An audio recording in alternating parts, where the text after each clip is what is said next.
Buenas tardes, son las 5:28. Vamos a dar una espera hasta las 5:33, como siempre se ha hecho.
Bien, buenas tardes. Entonces vamos a dar inicio. Ya entramos a la semana número 5.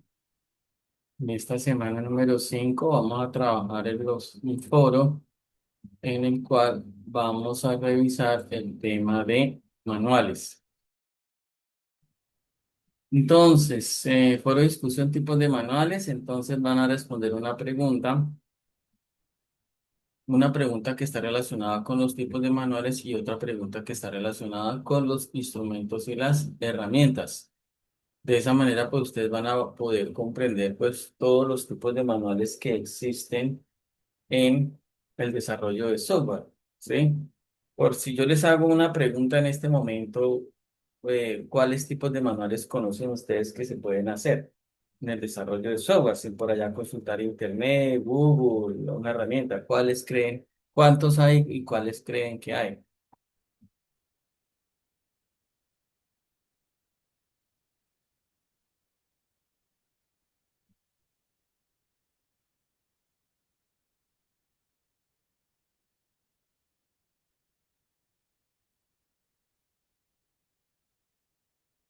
El usuario, guía y técnicos. Y esos, bueno, guía no. Usuario, usuario sí. Técnicos involucran a varios. Listo, bien. ¿Quién más?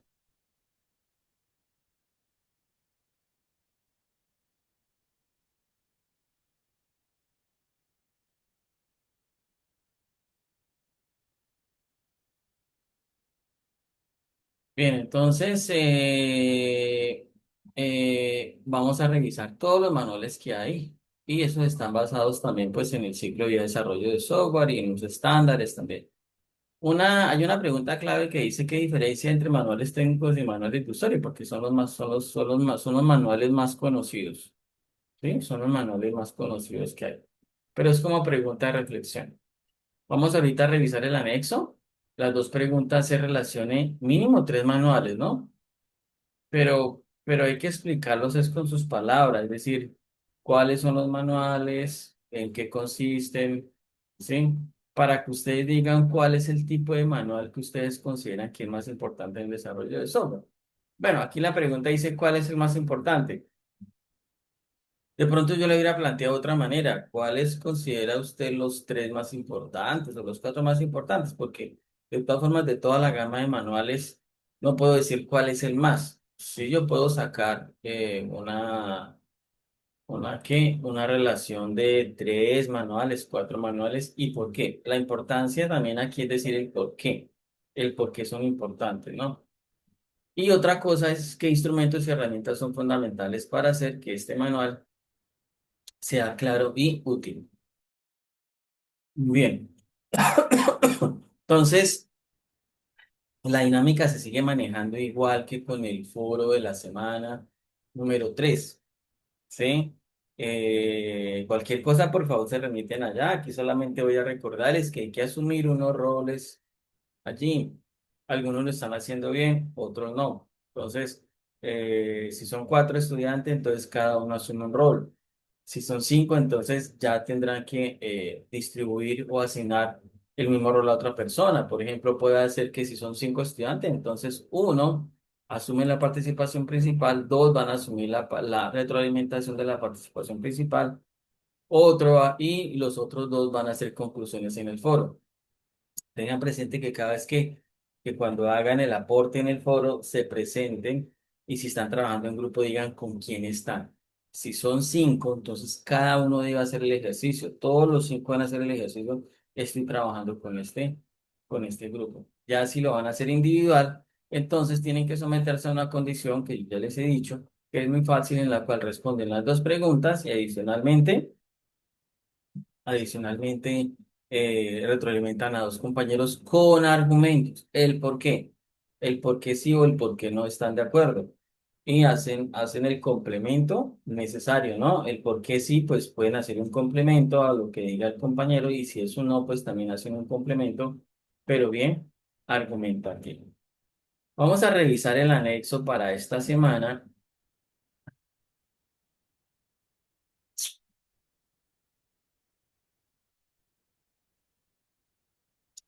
Y el anexo, pues, vamos a hablar específicamente de los tipos de manuales.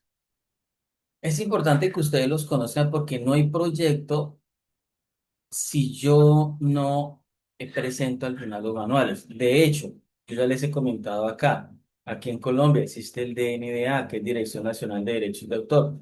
Si alguien va a registrar un software, bien hecho, lo puede hacer, pero una de las condiciones es que presente uno o dos manuales, el que usted considere, pero siempre requisito un manual.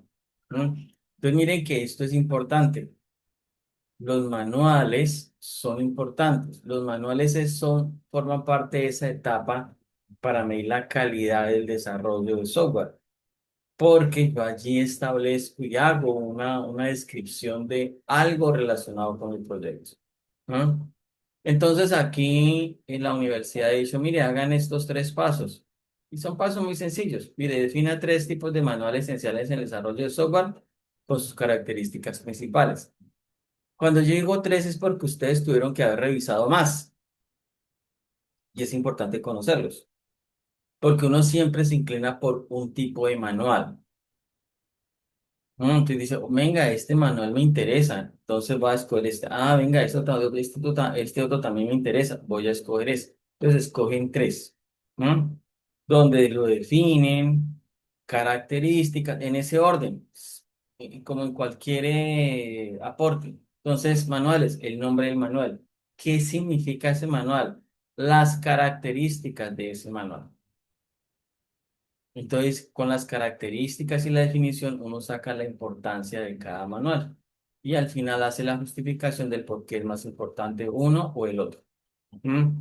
Hay una cosa muy importante y son los instrumentos y las herramientas. Los instrumentos y las herramientas no son otra cosa que lo que uno ha venido trabajando a lo largo, digamos, de la profesión, que la herramienta con la que hace el texto, que uno tiene ya sus herramientas para hacer video, tiene sus herramientas para captura de pantalla, audio, pero por allá aparecen ya cosas mucho más especializadas, ¿no? Los formateadores, aparecen también, aparecen herramientas para capturar pantalla ya mucho más profesionales, ¿no? Cosas de estas.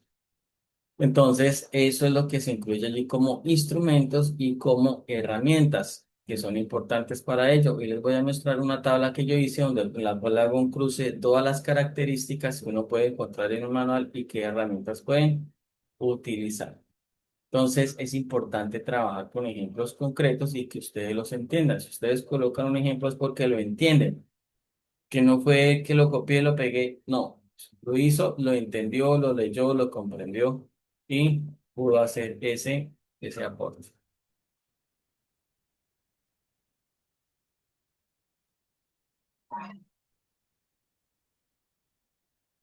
Vamos a mirar acá entonces,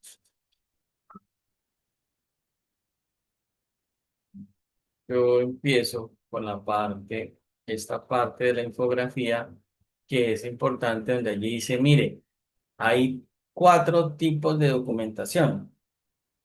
Bueno, aunque la última tiene sí, tiene varios, porque se hace el convenio. Entonces, tenemos allí, de acuerdo a lo que les muestro en la diapositiva, allí documentación técnica, documentación de usuario, documentación de pruebas y otros documentos. Y en cada documentación aparecen unos manuales, ¿sí? Entonces, aquí en la siguiente diapositiva, yo les puedo mostrar, allí dice, mire, está la documentación técnica. Uno siempre arranca por documentación técnica, ¿sí? Porque allí es donde aparecen los procesos, comunicación entre equipos, implementación del sistema, todo lo que es la parte técnica, ¿sí? Esa documentación técnica, pues yo lo que hago es describir el código, la arquitectura, las configuraciones, ¿sí? Yo siempre tengo que imaginarme que lo técnico es todo lo que es arquitectura, flujos, interacción, diagramas, porque aquí en la documentación técnica es donde van los diagramas. Entonces yo incluiría un manual, ya les voy a indicar cómo se llama ese manual. Entonces, porque yo allí establezco diagramas de arquitectura, manuales de instalación y especificaciones de programación. Mire que todo eso es técnico. Arquitectura, instalación, configuración, programación. Todo eso es, todo eso es técnico. Todo eso es técnico. ¿Sí? Allí también la diapositiva aparece que documentación de usuario, entonces ya eso es para usuarios finales, porque uno tiene que hacer un manual completamente claro para que los usuarios entiendan, porque es que los usuarios finales, la mayoría no son ingenieros, ¿sí? Entonces tenemos que hacer un manual muy claro para que ellos entiendan. Pero también aparecen los manuales para pruebas, que son los planes de contingencia y demás. Y una última categoría que son los de otros tipos de documentación, que allá podemos incluir todo lo que es mantenimiento y especialmente lo de seguridad. Entonces, en ese orden de idea, empiezo con el manual de documentación técnica y yo aquí involucrado, pues parte de mi proyecto, donde yo para ese proyecto que hice sobre diseño de un prototipo basado en el Raspberry Pi para computación perimetral o computación de borde. Entonces, en esa documentación técnica yo dije, mire, mi objetivo es describir detalladamente los elementos técnicos para poder implementar ese prototipo, pero también para mantenerlo y si quiero puede evolucionar. Y hay una norma que yo aplico allí, que es la que les dije la semana pasada, que es la norma ISO 12207. ¿Sí? Esa es la norma. Ya aquí para la siguiente diapositiva les voy a hablar de los manuales que forman parte de esa documentación técnica. Son 6 manuales y los voy a explicar así. Uno, dos, es decir, arquitectura, instalación, configuración, programación, integración técnica, manual de mantenimiento. Me dice Carlos, ¿manuales interactivos con video sirve para guiar al usuario en el uso del programa? No, Carlos, generalmente no se utilizan videos como tal. Ya tendrá que ser un caso muy extremo donde uno llegue a utilizar videos interactivos para explicar, ¿sí? Generalmente nunca se ve. Cuando uno sí va a radicar un software ante la Dirección Nacional en Colombia de Derechos de Autor, a uno le dicen, si usted quiere, haga un video explicando el programa, pero eso es porque va para la Dirección Nacional, no porque sea parte de un manual, ¿sí?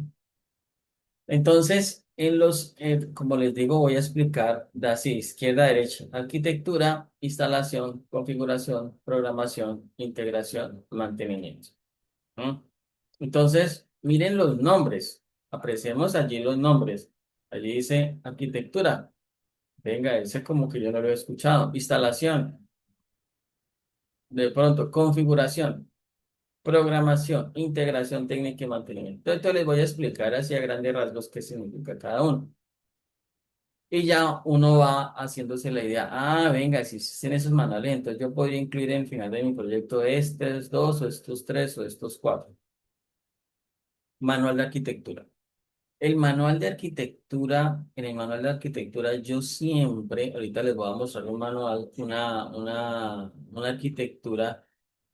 No les puedo mostrar el de mi proyecto porque no se ha publicado, entonces no puedo, vuelvo y les digo, no puedo exponer esa imagen, pero sí les digo cómo se debería hacer un manual de arquitectura. Yo incluyo allí componentes físicos, hardware, componentes lógicos, software y la interacción. Arquitectura, físico, lógico, interacción, gráficos, diagramas de bloque, flujos de datos, dependencias, arquitectura, muy visual, es muy visual, ¿sí? El de arquitectura, porque claro, yo voy a explicar allí cómo es la arquitectura de mi sistema. Entonces ya uno puede recurrir a herramientas. Yo puedo utilizar Packet Tracer, sí, de pronto puedo utilizar Packet Tracer, como puedo utilizar otras herramientas. Yo utilicé una herramienta que se llama eDraw. No es que sea como Packet Tracer, no, lo que pasa es que me facilitó a mí los dibujos, mientras que Packet Tracer yo puedo hacer una simulación, ¿no? y puedo hacer también una representación de la red con los elementos que estén allí. Entonces, mire, eso es arquitectura. Vámonos ahora con la parte de instalación. Entonces, ¿qué es la siguiente? Entonces, mire, ya le expliqué arquitectura, ahora vamos a instalación. Entonces, instalación. Entonces, yo allí detallo, como dice su nombre, yo allí tengo que explicar cómo es la instalación del sistema operativo. ¿Cómo fue que yo instalé las librerías? ¿Cómo instalé los lenguajes de programación? ¿Cómo configuré la red? Si fue que trabajé en red. En el caso mío, por ejemplo, yo tuve que explicar cómo hice la configuración del MQTT, ¿m? Que es el protocolo, el broker mosquito, para que me llevara la información del sensor a la Raspberry, porque es un protocolo de capa de aplicación, que es muy diferente al protocolo de red. Por ejemplo, no, es que luego usted no trabajó Wi-Fi o cableado, sí, pero ojo, ese es un protocolo diferente porque es un protocolo de red, mientras que hay otros protocolos de capa de aplicación, como el MQTT, como el COAP y otros. Entonces, el manual de instalaciones, yo me dedico a explicar al detalle cómo se hace la instalación. Y eso es texto, texto, imágenes, texto, imágenes, texto, imágenes. ¿Sí? Manual de configuración. Entonces, mire que vamos a arquitectura, instalación, configuración. Voy en ese orden, ¿no? Entonces ya se hicieron la idea de los dos primeros. Vamos con el tercero. Manual de configuración. Entonces, el manual de configuración es más difícil, porque el manual de configuración es si yo quiero, tengo que especificar allí muy bien parámetros que yo utilicé, por ejemplo, adicionales que no serán normales cuando instalé un sistema operativo. Por ejemplo, como yo tuve que instalar en la Raspberry el sistema operativo Linux, yo podía haber optado por Windows, no, lo hice por Linux, lo hice por Linux. La instalación requiere unos pasos muy específicos, ¿sí? Unos pasos muy diferentes a que si yo instalara un Windows. Tanto así que en una de las instalaciones yo tendría que explicar que reservé una dirección IP para mi Raspberry, para poder acceder siempre a esa dirección, pero yo como administrador de la red. Entonces, ya es una configuración específica, rutas específicas de archivos, IPs que utilicé y que estoy reservando, topologías. Entonces, en mi caso, yo tengo que explicar configuración de cómo hice la configuración de un sensor análogo, cómo hice la configuración de un sensor digital, que es diferente. Para configuración, eso es completamente diferente. Voy a, miro acá, ya que me acordé, les abro una foto que tomé precisamente para la clase que tengo los sábados. Les voy a mostrar acá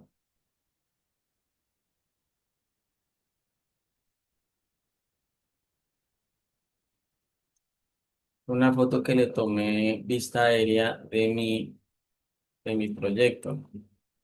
Acá está.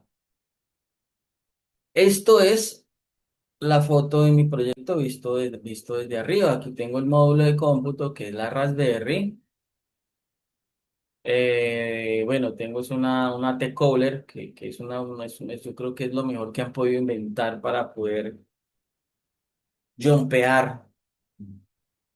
Porque si no, esto es porque aquí tiene a este lado, tiene 40 pines y tocaría llevar todos los pines acá, eso es muy delicado, donde uno llegue a tocar dos pines con la punta por ejemplo, si tengo un tensiómetro, yo puedo quemar la Raspberry, puedo quemar los pines.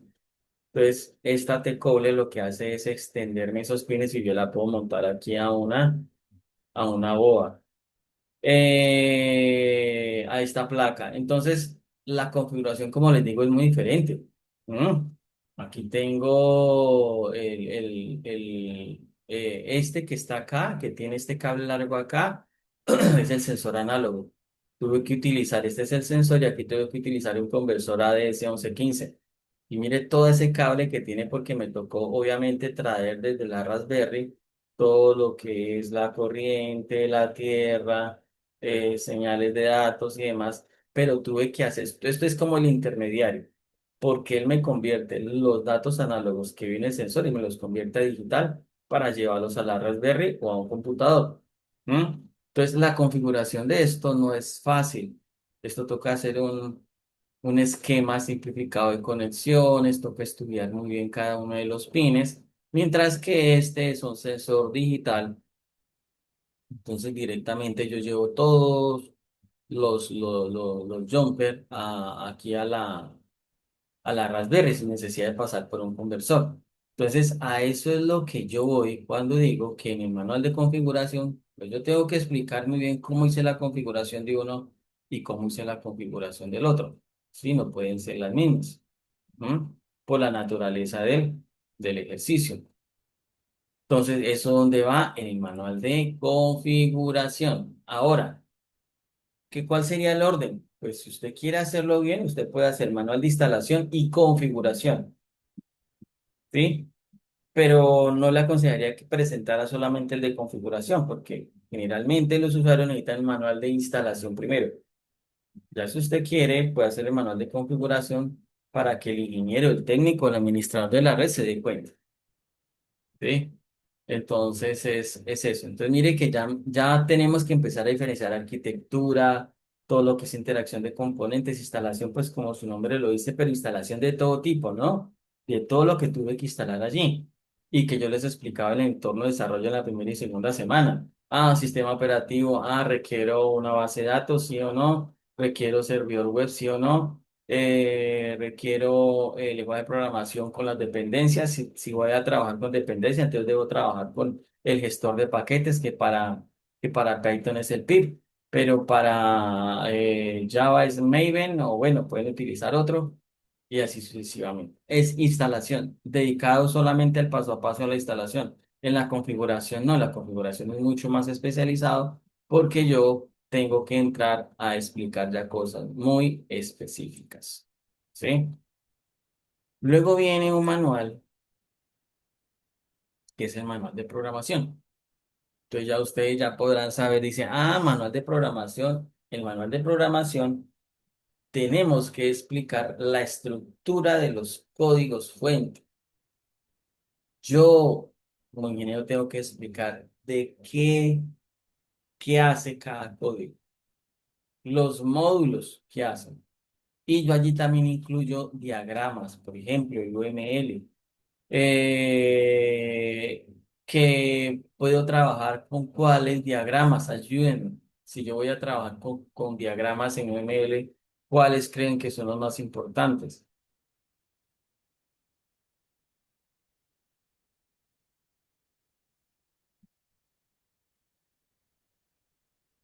Dice Carlos, en el caso de que sea algo patentado, también se debe realizar el manual de programación. El manual de programación debe ser público. Sí, claro. Cuando es patentado también aplica, ¿sí? Pero no es obligación de que usted haga manual de programación. Usted simplemente en la patente puede anexar solamente manual de instalación y no más. Uno nomás, instalación o técnico. Eso es como como requisito nomás, requisito nomás. Y dentro de la licencia, pues ya usted dice ya, no, es que no quiero, entonces hay una licencia específica donde usted no quiere que su código, todo lo que usted está allí lo protege la licencia y no le pueden duplicar los módulos, entonces esa es una forma para hacerlo. Ahora, si usted quiere presentar manual de programación, pero realmente ese manual de programación, ¿quién lo ve? Solamente lo va a ver quien está revisando el software, no más. No es que eso lo saquen al público, no. Solamente que su software o lo que usted hizo ya quedó patentado, ahí sí ya, sí, sí, ya tendrían que hacerle, no sé, un hackeo a su código, porque no, ya usted lo que hizo fue patentar ese software y usted se cuida y dice, no, no voy a mostrar manual de programación, solamente hace el de instalación o el técnico y no más. Y si quiere hacer un video muy corto explicando qué hace el programa, pero no más, no es que eso vaya a salir a la luz posteriormente, no. Bien, programación. Entonces, yo les hablaba de los diagramas UML clásicos y obligatorios. Entonces, diagrama de clases, diagrama de objetos, el modelo relacional, el modelo entidad-relación. No, creo que la próxima semana o la penúltima semana tengo que explicarle. esa parte de la parte gráfica. Entonces les voy a explicar algunas cosas de los diagramas de secuencia, de actividades. ¿M? En el manual de programación ahorita voy a hacer un ejercicio con ustedes sobre funciones docstring. Eso ustedes tienen que aprender a manejar los docstring, porque eso sí es, yo mi software lo presenté con docstring lo más documentado posible.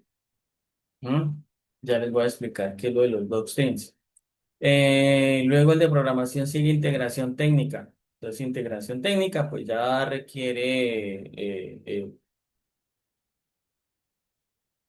digamos, ahí ya es más, integro diferentes componentes relacionados con los manuales que hice anteriormente. Ven, usted trabajó con sensores, trabajó con Raspberry Pi, trabajó con script de inferencia, visualización. Es como escribir todo el flujo e integrar todo allí. ¿Mm? Es más o menos eso. Ahorita les muestro una imagen. Y el de mantenimiento, que es para, pues, donde uno dice, mire, se pueden detectar errores así, se pueden prevenir así y demás. Monitoreo de funcionamiento y etcétera, etcétera. Hay unos estándares que siempre trabajemos para esta documentación técnica, como vemos en pantalla. Siempre me apoyo en la norma 12207 porque son los procesos del ciclo y desarrollo de software. Y la IEEE 830. Ya en mi caso, pues me tocó investigar la norma 830 en 1998 y una que se llama IoT Security Foundation, que es buenas prácticas de seguridad para dispositivos embebidos. Entonces, esa norma me ayuda a mí mucho. Esta es la tabla que les digo, donde aparecen los instrumentos y las herramientas. Realmente es como un cruce. Yo hice este cruce, estas dos, así en colores, como para mostrarles todas las características que pueden tener todos los manuales. No es que un manual tenga todas esas características, no, porque que también depende del manual. Mire, características de los manuales. Tenemos todo lo que es definición de términos. Algunos manuales lo requieren, otros no. Navegación, ilustración, aclaración, orientación, cumplimiento, resolución de problemas, estructuración, diagramación, documentación ligera, documentación de código y manuales colaborativos. Entonces, esto es tan sencillo como esto. Si yo voy a definir términos, que son los glosarios que yo por allá les mostré en el RS, que es especificación de requerimientos de software, recuerden que al final yo podía colocar un glosario. O había una parte que decía lista priorizada de requisitos. También había un documento que me exigía a mí el glosario de términos. Pues eso, ¿qué instrumento es? No, no es que tenga que buscar una herramienta por allá sacada o no sé dónde, no. Mire, los instrumentos son estos, glosario. Ese es un instrumento. Se tienen que colocar un glosario, sea una tabla o sea suelto, porque eso es una buena práctica para la parte de terminología consistente. Es eso, no es más. Navegación, a que hace referencia, casi nadie coloca tabla de contenidos. Y la tabla de contenidos es importante porque ayuda a ubicar al lector. ¿Mm? Vayamos a la parte de ilustración. ¿Alguno de ustedes con qué herramienta les gusta trabajar para capturar pantallas? Uno, todo esto de los manuales, ¿uno qué hace? Pues captura pantallas. Instalación de sistema operativo, paso uno, tal cosa, paso dos, tal cosa. Voy a ubicar un pantallazo de cómo lo hice. ¡Pum! Pantallazo. ¿Cómo lo hacen ustedes? ¿Tienen alguna herramienta? ¿Conocen alguna herramienta? Pero que ustedes trabajen. Hay unas herramientas básicas, ¿no? Está la de Windows, que es la de recortes. Pues usted escribe Win, coloca recortes y ya le aparece la aplicación recortes. Puede ser, es una. Yo trabajo con una que se llama Snagit. Ya llevo años trabajando con esa herramienta. Me puedo dar el lujo de decir que hay pocos ingenieros o casi ninguno trabajan con una herramienta como esa. Me ha funcionado muy bien. No es sino el comando, aparece en la pantalla, la capturo, hago maravillas con eso, me tiene iconos, tengo posibilidad de colocarle efectos. Lo que pasa es que es de pago, ¿sí? Esa herramienta me puede generarme inclusive perspectivas, baneos de 360 grados, me puede capturar toda la pantalla, grabar toda la pantalla de un navegador Ella misma me hace todo el recorrido de arriba hacia abajo y me genera un pantallazo. No, esa herramienta es, pero por eso aquí yo les ubico otras herramientas, por ejemplo, Snipping Tool. Ingresen a internet y buscan Snipping Tool y pruébenla. Hay otra que se llama Live Shot, es muy buena. ¿Mm? Sí. Son herramientas, sino que yo trato de trabajar con herramientas profesionales. El mismo Office o el mismo, no sé, Writer de Open Office o tienen incorporadas herramientas. Ya lo que es Microsoft ha empezado a incorporar cosas. Ahí está incorporada inteligencia artificial en los documentos. El Word por allá tiene para la aplicación de recortes, pero yo veo esas herramientas un poco más, es decir, que ustedes se casen con ellas, ¿sí? Herramientas profesionales, que usted no tenga que abrir pronto otra herramienta, no es que dependo mucho de Google o dependo mucho de Amazon o dependo mucho, no. Por ejemplo, estas, Spinning Tool o Light Shot, como les digo, yo trabajo con Snagit. Entonces, y eso yo hago maravillas con eso, pantallazos. Entonces, eso son cosas que uno ya puede como ingeniero ir empezando a trabajar. Por ejemplo, por acá. Resolución de preguntas, de problemas. Hay un manual que me dice a mí resolución, un manual que es sobre PAC, preguntas más frecuentes. Pues ese es un instrumento. Mire, ustedes lo nombraron ahorita, por acá Carlos dijo. El mismo Word tiene una opción de insertar recorte. Sí, no tengo que andar recortando. Listo, funciona. Mire, aquí la tengo, estructuración. Pues lo que utilizamos siempre, un Word, un Excel, ¿m? Para estructurar. ¿Y qué hacemos los informes? Pues un manual se hace en Word. Es muy sencillo. Pero como le digo, hay cosas que uno ya tiene que decir, para esto hago esto. Diagramación. Por ejemplo, para diagramación, yo utilizo mucho Draw.io, en el cual yo hago casos de uso allí, hago diagrama de objetos, de clases. Ustedes pueden trabajar con Lucidchart. Yo trabajo con una que llama Dia. Para todo lo que son diagramas de clases, Dia me gusta muchísimo. O sea, es perfecto para trabajar diagramas de clases y diagramas de objetos. Me gusta mucho esa herramienta. ¿Mm? Dentro de cada opción, eso él maneja perfectamente todos los tipos de asociaciones. Las maneja muy bien. Trabajo con una que llama StarUML. Sí, son herramientas que ustedes les preguntan como ingeniero y usted dice, no, yo trabajo con esta otra, pero aquí le estoy dando el nombre de alguno, ¿no? Dia, StarUML, Draw.io. Draw.io es completamente gratuito, es de código abierto. Mm. Pero ya encontramos algunas un poco más complejas. Mire, documentación ligera, el Markdown, documentación de código, el Sphinx. Ya les voy a mostrar un video de Sphinx, donde él me genera automáticamente una documentación en PDF. Sí. Les voy a explicar ahorita lo de Black, que es un formateador. Sí, para aquellos que yo les he dicho, mire, trabajen mucho con la documentación del P8 para. Entonces, de pronto hay gente que dice, a mí no me gusta estudiar tanto, que no, que es que la indentación, que cuidado con el espacio, pero eso forma parte de nuestra profesión. Pero hay herramientas que me ayudan a hacer eso. No es que me arreglen la sintaxis, no, me ayudan a formatear. Y ya les voy a explicar cómo. Yo puedo escribir un código bien, pero lo escribí con muchos espacios, lo escribí por allá en desorden. Cuando yo aplico esa herramienta, él automáticamente me lo ajusta todo. ¿Mm? Y por eso es el siguiente video que les voy a mostrar, que es el de los dos stream con spins.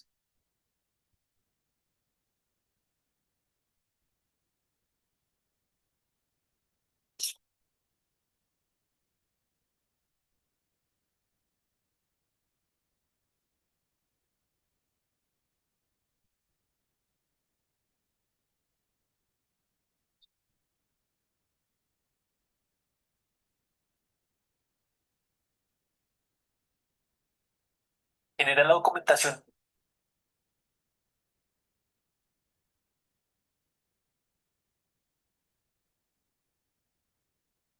tu proyecto de manera automática y todo con docstrings. Los docstrings se utilizan para documentar módulos, clases, métodos y funciones en Python. Estos se ubican debajo de la declaración que quieres documentar, proporcionando una manera estructurada de explicar la funcionalidad del código, qué parámetros toma, qué devuelve y cualquier otra información relevante. Adicionalmente, usando la sintaxis correcta, podemos usar herramientas como Sphinx para generar la documentación automática, lo que mejora la legibilidad y le da un aspecto mucho más profesional a tu proyecto. Para utilizarla, simplemente instalas Sphinx, creas una carpeta de documentación y ejecutas Sphinx, donde te preguntará los aspectos del proyecto. Generamos la documentación y le especificamos la creación del archivo HTML, dando un resultado como el que ves en pantalla. ¿Te interesa la versión extendida? Recuerda que esta semana escogemos y hacemos una versión extendida de una API. Eso es un acercamiento a los docstrings. Vamos a revisar este. Quiero mostrarles este que es sobre los... Ahí habla de muchos formateadores, pero yo les voy a explicar ahorita el de Black 8.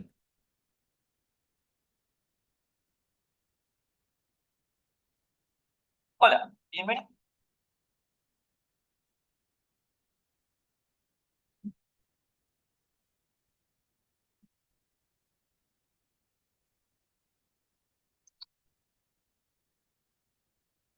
Este segundo video de algo que terminó transformándose en correctas prácticas para programar o cosas más lindas para tener el código más lindo. En este segundo video quiero hablarte sobre convenciones de cómo codear, o estas cosas donde todos nos ponemos de acuerdo y hacemos lo mismo. En Python existe algo llamado P8, como eso que está por ahí. P8 es una guía de la forma correcta para poder codear de la misma forma, donde todos seguimos eso. No es restrictivo para poder codear, podemos codear como queramos, pero de esta forma todos nos ponemos de acuerdo y todos hacemos lo mismo. Esto no es solamente de Python, todos los lenguajes tienen como estas guías para programar de forma correcta, y es un poco por lo cual no entiendo la frustración de las personas que tienen problemas con los tabs en Python. Yo cuando aprendí a programar en C, eh, me desaprobaban un examen si no tenía bien puestos los tabs, a pesar de que funcionara. eh, es mejor respetar estas guías en todo lenguaje. Así que si vos programás en otro lenguaje no tan querido como puede ser Java, fíjate que seguramente también tenés de estos. Pero bueno, veamos un poco más o menos para que entiendas qué es lo que dice Pepocho.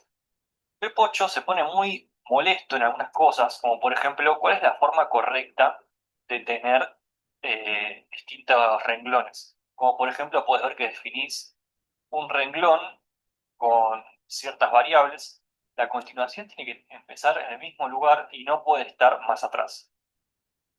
Y así un montón de cosas. Y obviamente yo no me las sé de memoria y soy un poco vago para aprendérmelas y no las aprendería y me las olvidaría. Así que existen estas cosas hermosas llamadas linters y formatters. Estas cosas medio raras se encargan de hacer las cosas automáticamente por nosotros. Existen un par de linters y formatters famosos, conocidos o los más usados. Pero yo los que más uso, los que más me gustan son Flake 8 y Black, que básicamente hacen toda la magia. Después hay otros como ISOR, MyPy y PyLint, pero en un principio solamente voy a ver esos. Y no voy a hacer cosa muy mágica acá. Solamente te voy a mostrar de que son un par de archivos de configuración y magia anda. Y después también te quiero mostrar muy rápidamente algo llamado hooks. Y los hooks son algo mágico de Git, que viene con Git y después vamos a ver más cosas, pero básicamente esto te permite hacer corrida de código antes de hacer una operación. Por ejemplo, un pre-commit hook es algo que se corre antes de que hagas commit y un pre-push se corre antes de que hagas push. Pero bueno, veamos un poco esto de los formatters y linters en acción. Si alguna vez prestaste atención cuando estaba codeando, incluso en el video pasado, podías ver que me estaba saltando un cartelito abajo a la derecha que si prestabas mucha atención decía que tenía el linter no configurado, pero lo tenía activado. Básicamente el linter en este IDE que es Visual Studio te permite configurarlo una vez y siempre anda. Pero, ¿qué pasa si vos no tenés un IDE y te gusta trabajar en Notepad? porque incluso en Vim podés tener Black. Así que veamos qué pasa si no lo tenemos configurado. Como vos podrás ver, yo si acá hago algunas modificaciones feas, hago esto no es correcto. Esto no es PEP 8 compliant. Así que, si todo está bien y yo guardo, vos podés ver que automáticamente se me corrige. Ahora, ¿qué pasa si yo hago esta cosa medio fea que paso de entorno a un entorno donde no tengo,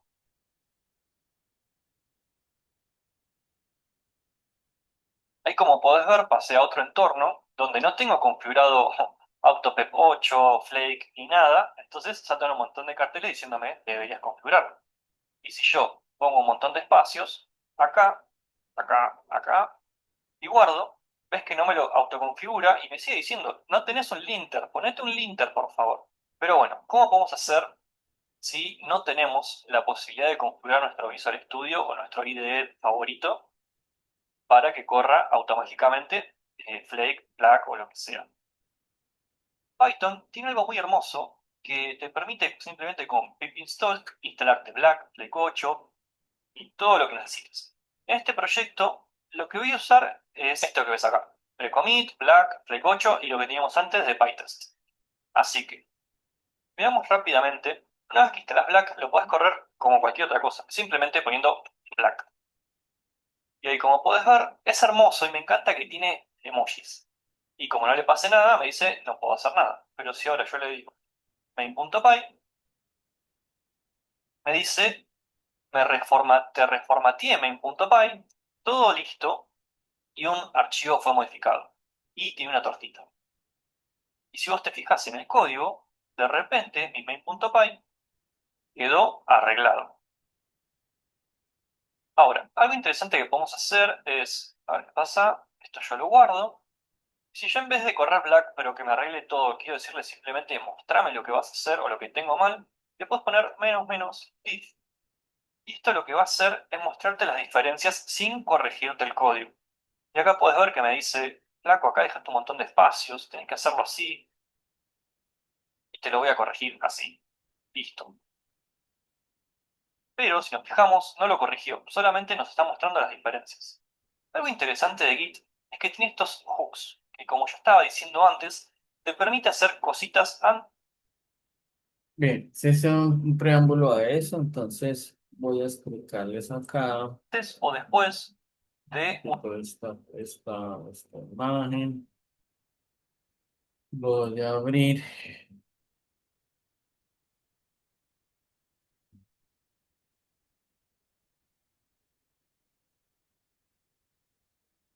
voy a abrir Visual Studio Code.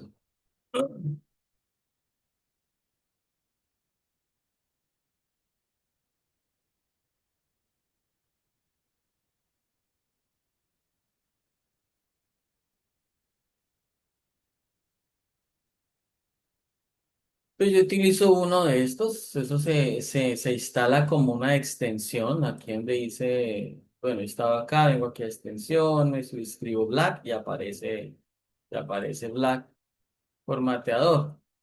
Es la última versión, es de Microsoft. La que se recomienda instalar es la de Microsoft porque hay otras y no funcionan muy bien.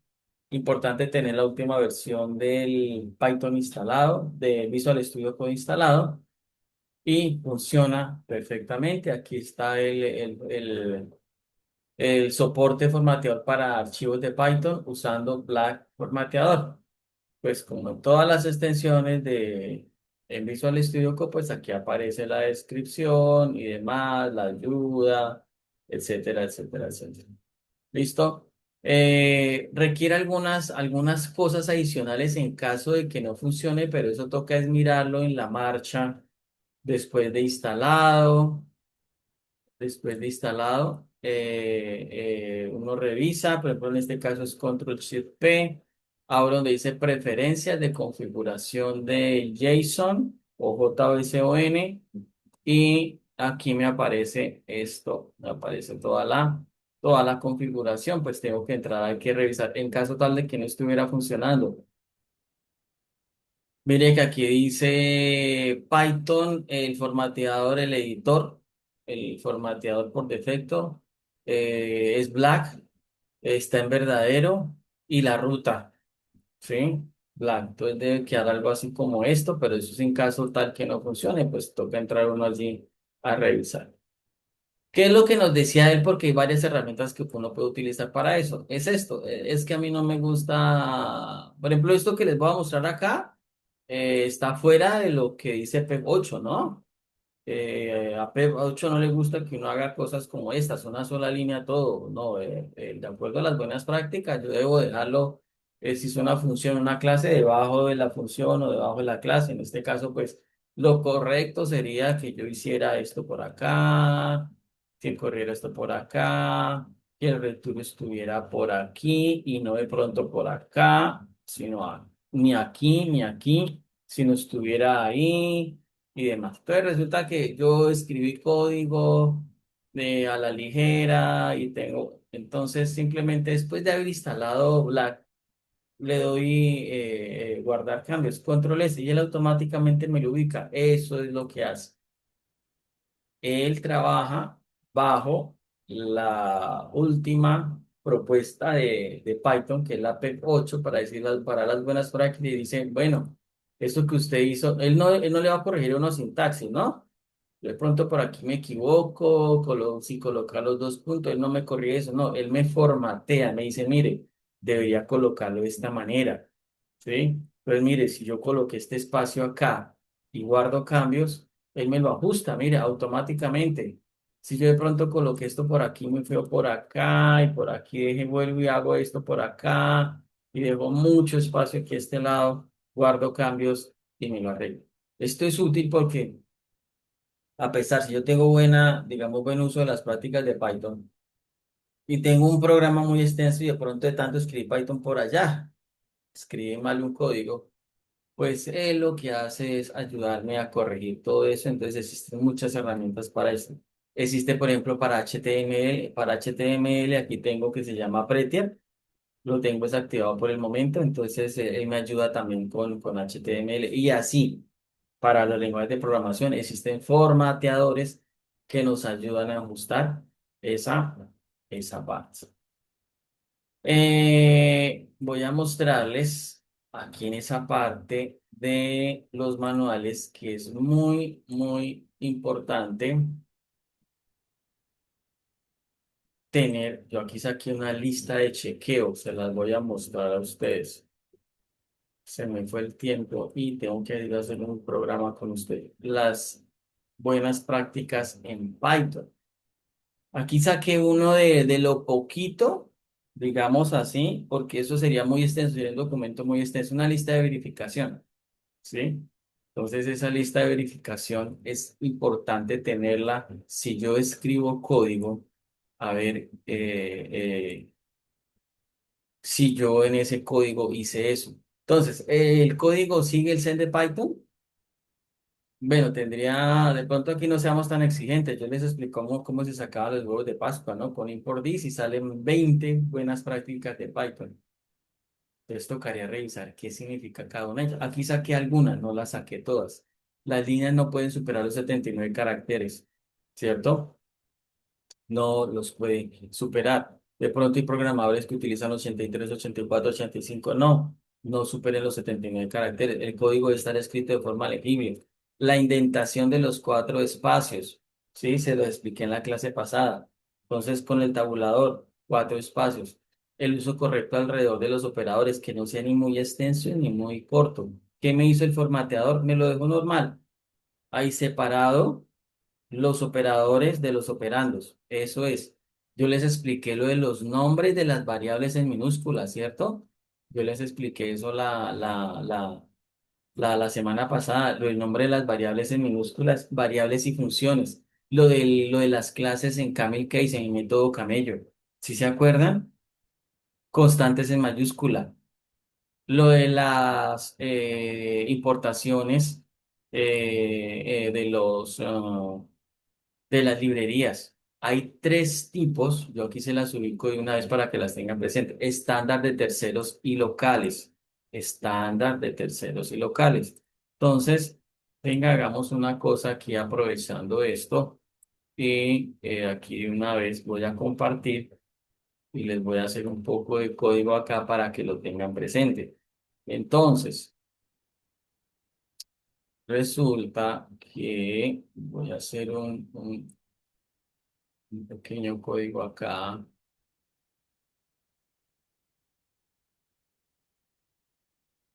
Entonces, resulta, ya se están observando mi pantalla. Sí.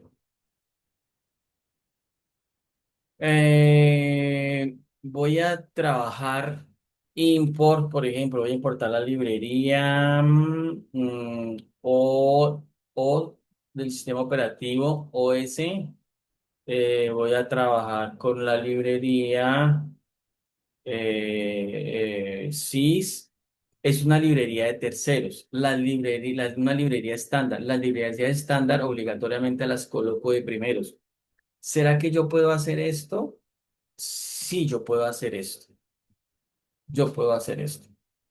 No me lo marca error sintáctico, pero la buena práctica me dice, no, no haga eso. Hágala una librería por cada línea. Son de terceros. A eso es lo que hace referencia al documento. Primero, librerías de terceros, de estándares. Segundo, librerías de terceros. Entonces, ¿qué son las librerías de terceros? Las librerías de terceros es, por ejemplo, las que hizo o una organización o las que hizo una persona para ayudar y porque es compatible para trabajar con, por ejemplo, con los sensores. Yo tuve que trabajar con librerías la DC1115, tuve que trabajar con librerías para otro sensor, entonces son librerías de terceros, yo las coloco allí, mire, dejo un espacio y coloco esto, entonces ya es la librería como tal, pero como esta es una librería específica, entonces debo ubicar esto, el as, porque él ya trabaja con alias, pues yo puedo colocar esto. Y después de eso ya puedo hacer referencia a esa librería solamente con nombrar NP. Pero mire que dejé un espacio. ¿Que puedo dejarlo acá? Sí, sí, pero yo lo dejo de esta manera. Listo. Luego siguen las librerías propias. Resulta que yo acá tengo unos archivos. Entonces, venga, miramos por acá. Cuando es una librería, yo quiero importar una clase de uno de los scripts que hice. Ya revisamos de cuál de estas hay. Puede ser esta, no. Mire, estos son dos strings, ya les voy a explicar qué son los dos strings. La voy a trabajar. No. De aquí no. Sí. Sensor BM680. Trabajemos la de ahí. Sensor BM680. Entonces, yo puedo hacer esto.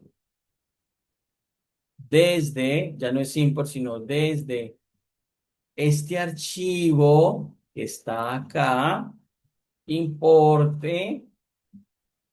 Y él automáticamente me identifica que allá hay una clase. Si en ese archivo no hay una clase, no, ya estoy haciendo algo mal ahí. Entonces, de este archivo, importe esta clase. Mire, ya me la identificó. Automáticamente, él me la identifica. Él me la identifica. Pero entonces, la tercer clase de librería, que es la propia o la local, ya no tengo que decirle directamente import, sino le digo es from, desde un archivo local que tiene este nombre. ¿Yo qué hice? Vine acá, le di F2, copié y pegué, porque es que me puedo equivocar. Es que me puedo equivocar y cuando uno está trabajando programación, pues uno utiliza copy y pega para hacer más rápido, ¿no? Porque me puedo equivocar, que sensor, que estas tres en mayúscula, que por qué utilicé estas tres en mayúscula. O sea que no sigue el método camel case porque es que el profesor había dicho que la primera de cada palabra. Y resulta que esta es la segunda palabra y me colocó tres. Sí, pero es que este es un dispositivo y la marca viene así. Entonces, aquí estoy respetando el método camello, el método camel case, porque es un sensor que se llama BM680. Entonces aquí no pasa nada. Entonces, desde el sensor BM680, importe qué clase es. Y luego ya yo puedo crear un objeto, un objeto, un objeto, y lo hago igual la, a esa clase. Mire, ahí ya estoy creando, porque estoy importando esta clase. Cuando la importa, aquí no le coloco paréntesis. Cuando creo el objeto, sí. Voy a crear un objeto de esta clase. Significa que ese objeto va a heredar todo lo de la clase. Y si yo digo esto, sensor, punto, mire lo que se hace automáticamente. Bueno, hay unas, esto ya es porque él tiene funciones, tiene atributos que provee adicionales que me permiten hacer cosas. Pero los propios de la clase, mire, de sensor BM680, mírelos acá. Estoy haciendo un recorderis de programación orientada a objetos. No, mire, aquí está la clase y aquí están las funciones, los métodos. Aquí está el constructor, mire el constructor. Y aquí están los métodos. Por lo tanto, cuando yo importé esta clase, automáticamente se creó un objeto y el objeto que hereda todo esto. Atributos, mire el atributo y los métodos. Por eso es que cuando yo voy acá, por eso es cuando yo voy acá, el que hace, mire, sensor, punto. Si yo hubiera importado mal la clase, él me puede mostrar de pronto esto, pero no me muestra esto. Mire, un carácter, un atributo. Los atributos, ¿cómo los muestra Python? Así, con este azulito y como en tres dimensiones ese cuadrado. Y los métodos o funciones, mire cómo los muestra, es morado. Entonces ya yo puedo empezar como a deducir cosas. Y los métodos propios de la clase son estos. Mire, leer humedad, presión, resistencia a gas, temperatura y leer todo. Porque estos ya son propios de Python como funciones adicionales, perdón, métodos adicionales que yo puedo trabajar y atributos adicionales para que lo tengan presente. Sensor punto y de sensor. Claro, yo aquí le puedo colocar un print, ¿cierto? Un print. Le puedo colocar su paréntesis para que me imprima eso. Y puedo utilizar acá sensor, porque ya es un objeto, punto, leer humedad y le coloco esto aquí, porque es una función. Porque él me la muestra así. Le doy punto, leer humedad. Así solo. Entonces de pronto uno se le van las luces y dice, ay, me está quedando bien, porque estoy haciendo esto. No, señor, recuerde que es una función. Sí, yo puedo hacer esto así. Por eso hay que practicar mucho programación. Decir, ay, listo, está. Y guardó, mire, y no me mostró inclusive error sintáctico. Pero ojo, esto es una función, un método. Entonces me toca colocarle el paréntesis porque es una función. Es una, es un método.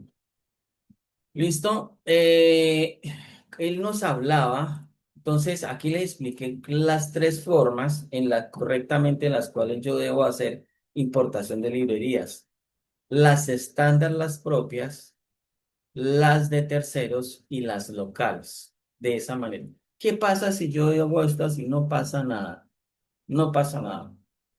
Pero hombre, si yo voy a patentar, como lo que dijeron ustedes, o si yo voy a registrar en un software ante la Dirección Nacional de Derechos de Autor, uy, ojo, porque generalmente lo revisan son jurídicos, son abogados, pero allá también hay ingenieros. Puede ser que lo revise un ingeniero y va a decir, ¿y qué pasó acá? Y si ese ingeniero conoce la norma, va a decir, venga, ¿qué pasó que no está siguiendo la norma P8 de Python? ¿Dónde están los docstrings? ¿Qué es lo de los dos trim? Míralo acá. Yo iba a hacer este ejercicio completo desde ceros, pero será para otro día, porque me falta explicar más de manuales. Estos son los famosos docstrings. Bueno, esta es una documentación completa. Aquí arriba yo tengo que indicar con qué Python estoy trabajando. Esto es un comentario en una sola línea. Aquí estoy diciendo, pues específicamente que estoy trabajando con la codificación 8. Y esto es un docstring triple comilla, donde va toda la descripción de cada script. ¿Qué hace? No es que yo coja el software y pum, lo envíe tal cual sin nada. No puede ser algo como esto. No, así no. Aquí está más o menos. Aquí está solamente con alguna línea. No, tiene que quedar así. Mire, este script hace esto. Mire, genera unos valores de presión, captura. No sé quién es el autor, Angelo Quintero, la fecha, la versión.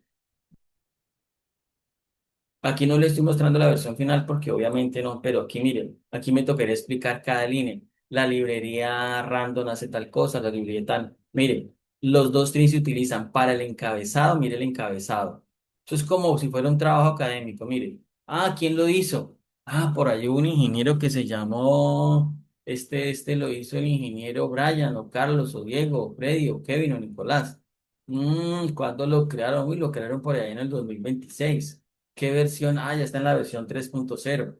¿Qué hace esta clase? ¿Por qué? Porque es que los ingenieros no la sabemos todas. Entonces dicen, esta clase VM es 680 simulador sensor. ¿Qué hace esa clase simula la lectura de un sensor, genera valores, ta, ta, ta, ta. Ah, bueno, listo. Y ahora venimos por acá. Esto es un constructor. Inicializa el simulador. Yo tengo que describir tanto las clases como los métodos y el encabezado. Por esto toma tiempo. Esto toma tiempo porque en mi caso yo tengo para el proyecto yo utilicé más de como unos 15 scripts, o unos, no, unos 10 12 scripts. Pues a cada script me tocó hacerle todo esto. ¿M? Entonces, esos son los famosos dos strings que hablaba aquí el expositor. Encabezado, obligatoriamente. Pero es que todos los scripts deben de llevar esto. Sí, todos los scripts deben de llevar eso porque cada script hace algo. Entonces, encabezado, explicación de clases. Los dos string hace eso. Los docstring. Doc, ¿qué significa documento? Y string cadena. Mire, estoy describiendo qué hace la clase y qué hace el método. Y hay algo que llama type hints. Esto, mire, esta flechita con este tipo de datos y los dos puntos. Oiga, ¿será que eso es algo nuevo en Python? Yo no había visto eso ni en C++, tampoco lo había visto ¿en qué? En Java. ¿Eso qué? Eso se llama, en términos literales se escribe así, type hints, como raro, ¿cierto? Pero eso no es otra cosa, pero lo voy a borrar acá para no dañar el programa. Ese type hint, ¿qué es lo que hace? No es otra cosa que decirle al que está leyendo el código, mire, esta función está retornando un valor entero. ¿Qué pasa si le quito ese type hint? No pasa nada. Pero ojo, sí tienen que darle los dos puntos, eso sí.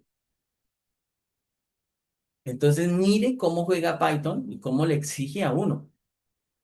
¿Por qué? Porque si yo tengo una función grande, pues me ayuda a mí, si yo soy el auditor o el ingeniero que recibo el software, a decir, venga, leer temperatura, ¿qué hace? Este retorno flotante. Mire, y no tengo que leer todo el código. Si no colocara esto, me toca leer todo el código e interpretar, ven, esto qué es lo que está retornando. Aquí está utilizando una función de redondeo, recibe o retorna un número randómico entre 20 y 35 con una precisión de dos decimales, pero ¿qué retornará? Flotante, entero, cadena. Y si este programa tiene 10 funciones, mire, este tiene hartas, pero si tuviera 10 20 funciones me tocaría hacer todo el análisis. Pero si yo utilizo esto, entonces, este retorno flotante, este retorno flotante, este retorno flotante, este retorno flotante van cuatro. La quinta retorna un diccionario de datos. Yo puedo retornar diccionarios de datos, porque los diccionarios de datos me ayudan. Yo lo llamo así, es como maquetar. ¿Qué es un diccionario? Vayámonos a la vida real. ¿Qué es un diccionario? El término y el significado. Pues lo mismo. Si yo recibo unos valores de unas funciones o unos métodos, pues yo le coloco o etiqueto cada campo. Mire, temperatura, humedad, presión, sensor, resistencia a gas, dos puntos y la función o lo que el valor que voy a mostrar. Eso es un diccionario de datos y eso es muy útil en JSON, en JSON. Y esto yo lo puedo inclusive enviárselo a otro lado. Venga, les muestro por acá. Creo que es por aquí. Este no tiene PEP 8. P8 no significa que no funcione, P8 es que no le tengo toda la documentación, porque estos ejercicios los utilizo de ejemplo para eso. ¿Funciona? Sí, sí funciona, pero yo utilizo el diccionario de datos para esto, mire. Le digo acá datos, va y llama, porque aquí estoy importando de BMS80 la clase simulador sensor y de allá hago el llamado y le digo datos, creo un objeto y tráigame y retórneme todo lo que me está retornando el diccionario. Mire, con solamente decirle sensor.leer todo, estoy retornando todo el diccionario de datos. Mire tan práctico que es. Y coloco este comando, json.dumps.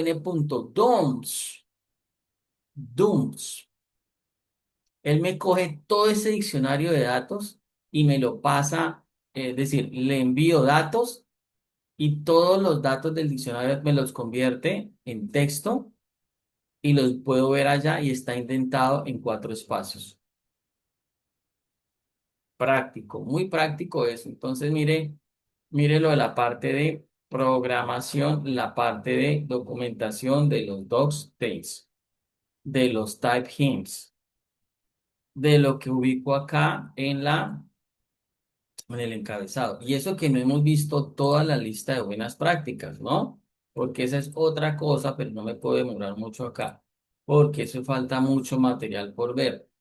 Mire, que utilice en vez de if x igual a que coloque if x. Eso se aprende solamente cuando uno practica la programación. Pero, ingeniero, pero es que eso, colocar x, si x es igual a true o falso, se puede utilizar, sí, pero yo lo puedo resumir.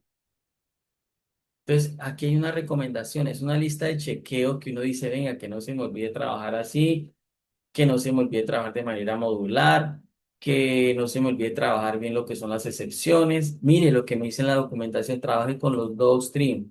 Todas las funciones tienen dos streams y cuando digo todas las funciones es todas las clases también tienen dos streams, todos los scripts tienen dos streams y hay un documento aparte que se llama estándar PEP 257. Es otro documento de Python para docstrings. Bien, continuamos por acá con las diapositivas para terminar en estos 20 minutos lo que es la parte de los manuales.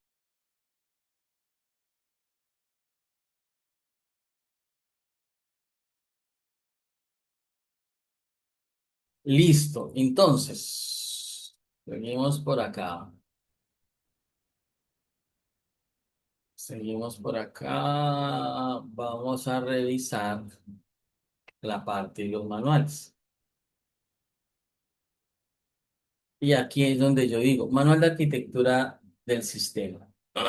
Entonces, esa imagen que está allí no es que yo tenga que hacer eso, no. Ahí es una explicación de que el manual de arquitectura debe tener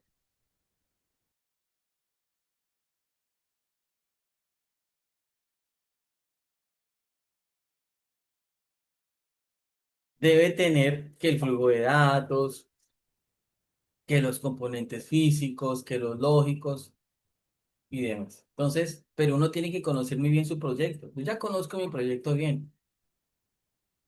Este diagrama propuesto es las capas con las que yo trabajé, que captura, preprocesamiento, inferencia, visualización. ¿Mm? ¿Qué componentes físicos? Ah, ya sé que trabajé con una Raspberry, con dos sensores, que trabajé con una T-Cable, que trabajé con un computador, que bueno, y demás. Ahora quiero mostrarles esto. ¿Cómo debería verse un diagrama en el manual de arquitectura del sistema, mi diagrama de arquitectura? Y aquí hago una aclaración. Esta no es una imagen que yo creé, ¿no? Porque vuelvo y les digo, yo en algún momento cuando ya pueda tener esa, digamos, autonomía de poder pegarme la imagen de mi proyecto, pues yo ahí lo ubicaré.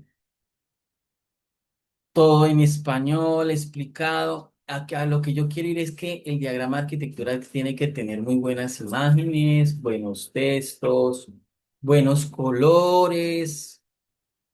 Y pues esta imagen yo la encontré, y, oiga, esta me sirve, puede servir para explicar. Ah, que aquí están los dispositivos con los que trabaja mi proyecto. que esto es la forma como se están conectando y por lo tanto hay unos protocolos, ¿no?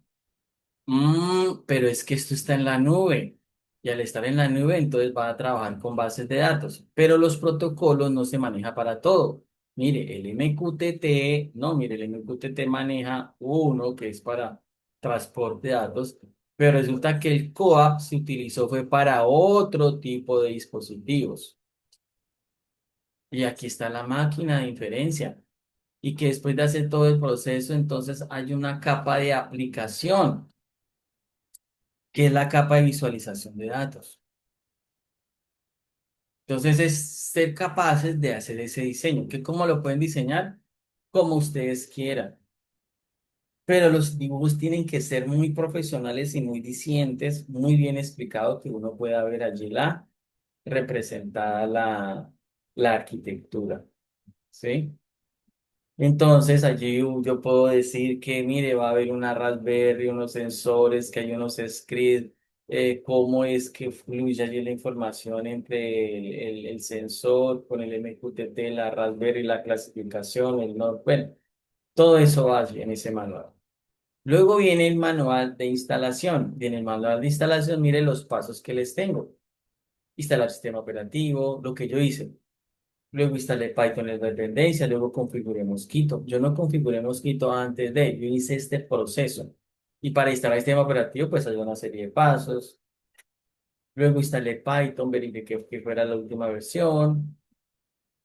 Instalé las dependencias de mi proyecto. ¿Mm?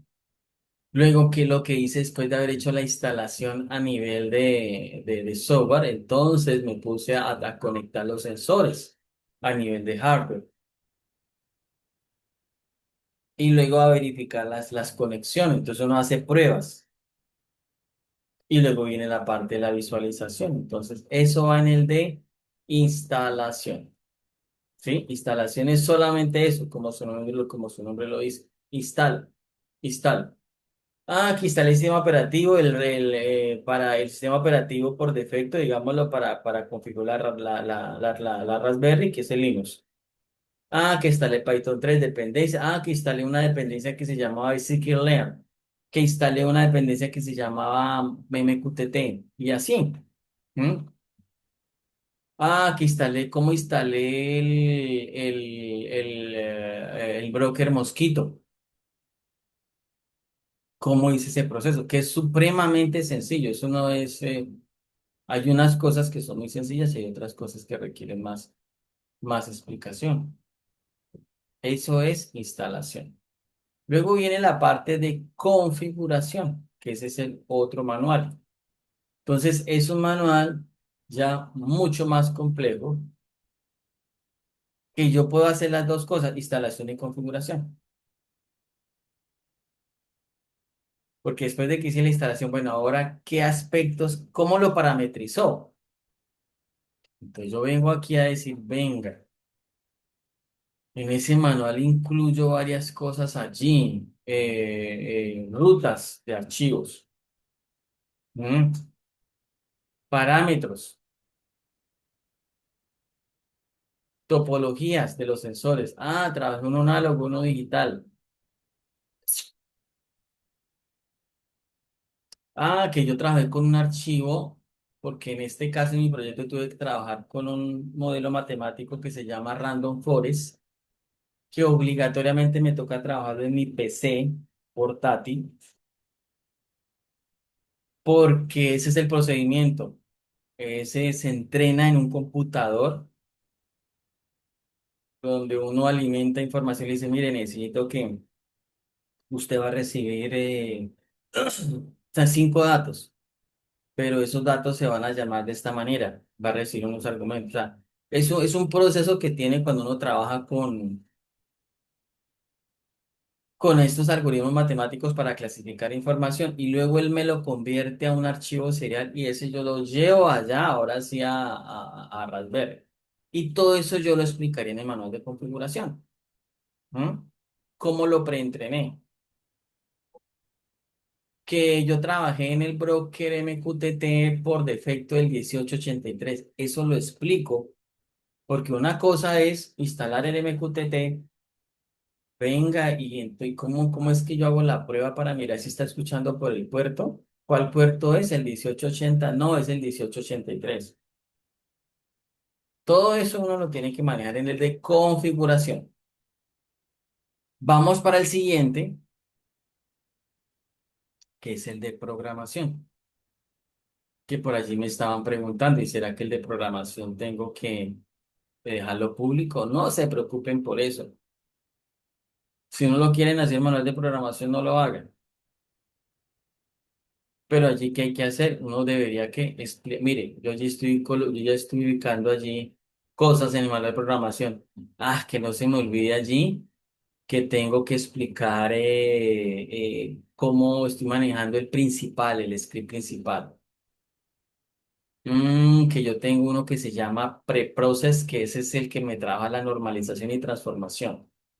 Bueno, estos términos son más propios de mi proyecto, porque es un poquito complejo el proyecto. A mí me tocó aprender qué era normalización y transformación, porque es que los sensores, no es que el sensor uno lo instale, lo programe para capturar datos y ya. No, es que los sensores son, como son electrónicos, ellos envían datos a su manera, por decir así, binarios o hexadecimales. Tiene una. Y la normalización es que yo tengo que decirle, venga, cuando reciba este dato, este va a ser el de la temperatura, este va a ser el de humedad. Vamos a trabajar con precisión de 2 decimales. Eso se llama normalización. Y después yo ya entro a hacer toda la parte de análisis, ¿sí? Los diagramas, tengo que aprender a trabajar con diagramas, los casos de uso. Ustedes tienen que manejar muy bien los casos de uso, el de clases, el de objetos. ¿No? Mire, yo tengo sensores ¿para qué? Para los scripts para cada sensor. Mire, el BM680, tal como está como la empresa lo saca al mercado, y el GROP. El GROP es el análogo, el análogo, y el BM680 es el digital. Uno tiene que, o sea, cuando uno llega a la etapa de manuales, es porque ustedes ya conocen ese proyecto al derecho y al revés, si no es muy difícil que ustedes hagan todo a la vez. No, es que voy a hacer los manuales de mi proyecto, no, eso es porque usted ya lo conoce al derecho y al revés. Por eso es que la mayoría ubican solamente manual de usuario y manual técnico. Y luego viene el manual de integración, que es todavía más complejo porque ahí es donde yo tengo que entender cómo funciona todo el sistema. Y por eso yo lo clasifiqué así. Entonces, para la parte de visualización, pues primero tienen que ejecutarse unos scripts. Mire, aquí los tengo. Entonces yo supe que yo tenía que saber que, primero está el que orquesta todo, la orquestación, eso se llama así también en programación. El orquestador es este.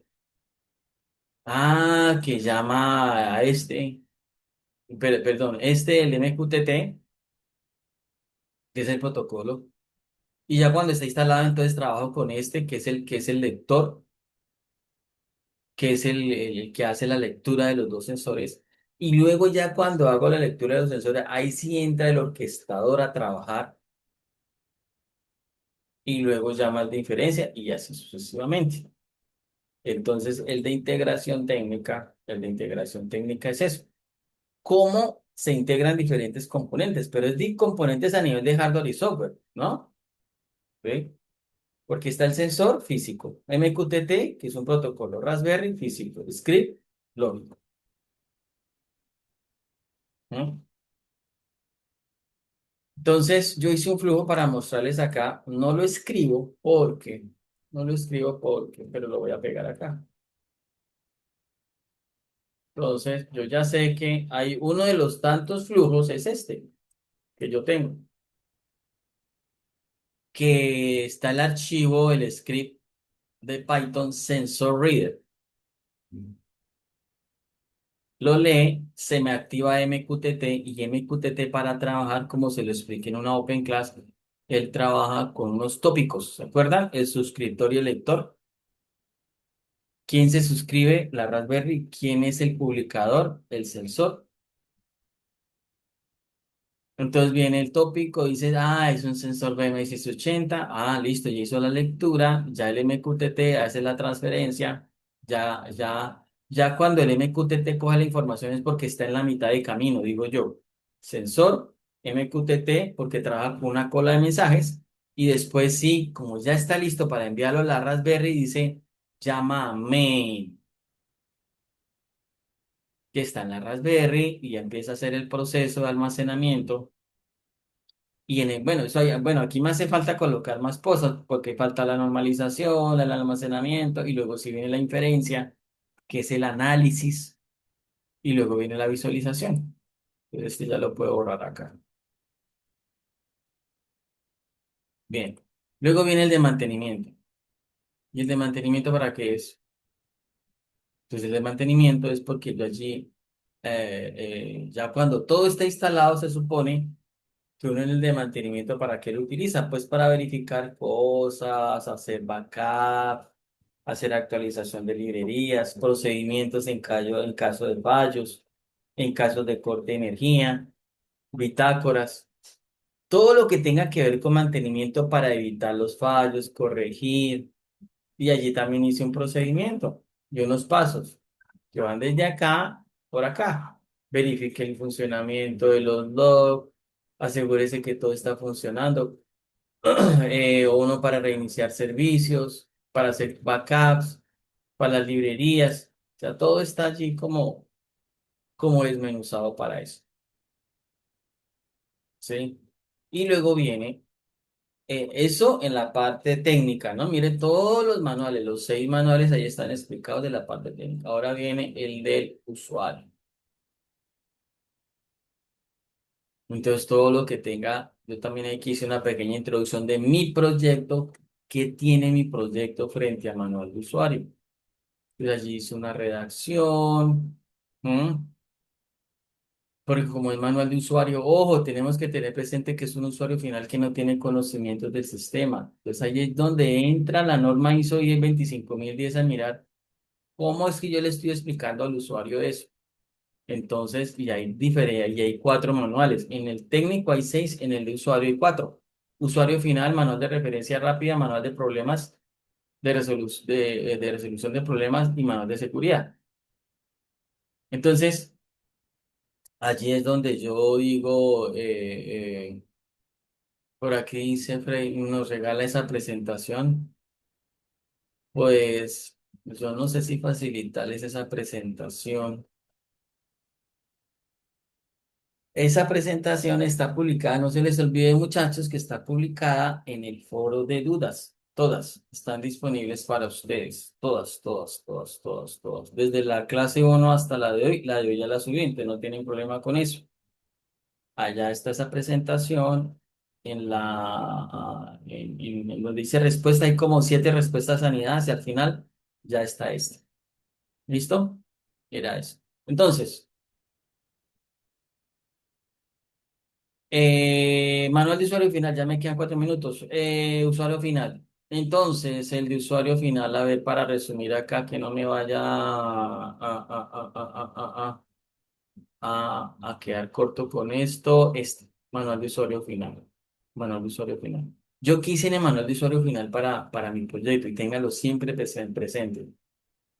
De pronto es bonito este manual, junto con el técnico, perdón, con el de instalación. El de programación puede ser, bueno, eso está también a gusto. Porque yo aquí tengo que explicarle al usuario así desmenuzado. Venga, ¿cómo encender la Raspberry? No se le olvide que si usted va a ingresar a la interfaz, tenga presente que hay una dirección que está. O sea, yo ahí como que le doy el paso a paso, facilito, mire, cómo monitorear los indicadores, cómo recibir las alertas, cómo detener el sistema, cómo acceder al historial de datos. Es un manual que va dirigido al usuario, pero tiene que ser explicado así muy desmenuzado. Explica al usuario cómo usar el sistema. Es eso. ¿Cómo lo va a usar? No, sin tantos tecnicismos, ¿no? No, es que utilizamos una MQTT, no, nada de eso porque es manual de usuario y le estamos explicando al usuario cómo lo va a usar, cómo es la navegación por los menús. cómo hace la lectura de los datos, ¿sí? Para mí, digamos que esta parte es como la más fácil, digo yo, por eso, miren. Luego viene el de referencia rápida. Y referencia rápida dice, pues esa escalera para decirles, mire, es un resumen visual rápido. Si es que usted lo quiere hacer, ¿no? Venga, es que yo quiero mirar el manual de referencia rápida. Ah, qué rápido, ¿cómo es conectarse al ascensor? El de referencia rápida, ¿cómo es que me dice? Ah, unos pasos básicos. Conecte los sensores. Encienda la Raspberry. Abra el navegador. Ingrese una IP. Revise los valores en pantalla. Consulte el historial. ¿Cómo cierra? ¿Qué pasa si se bloquea? O sea, es un manual de referencia rápida, como su nombre lo dice.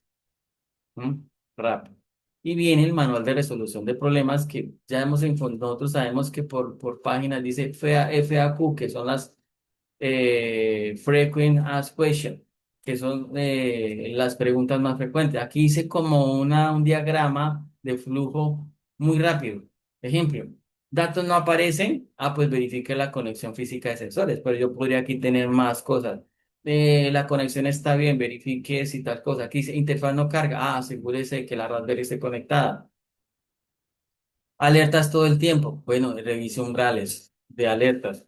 Los colores no combinan, entonces reinicia el flujo de red.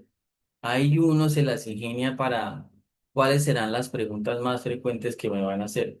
Eso es si yo quiero hacer el manual. Listo, muchachos, ya son las 6:59. Entonces vamos a dejar allí. Ahí está el manual de seguridad y buenas prácticas también, donde es una recomendación que uno le hace al usuario. Un manual de seguridad. Venga, no me deje eso en climas demasiado calientes o cerca a una estufa. Bueno, no desconecte los sensores cuando esté prendido la Raspberry. Verifiquen, siempre conecte la Raspberry a una UPS regulada. Cosas así, ¿sí? Listo, entonces ahí ya hay un recorrido por todos los manuales. Aquí los estándares aplicados en ese manual y demás. Entonces dejaríamos por hoy así. No se les olvide, la presentación ya está allí en el foro de dudas. Dejaríamos entonces por hoy así, muchachos, que tengan una feliz noche, feliz resto de semana y nos veríamos dentro de 8 días.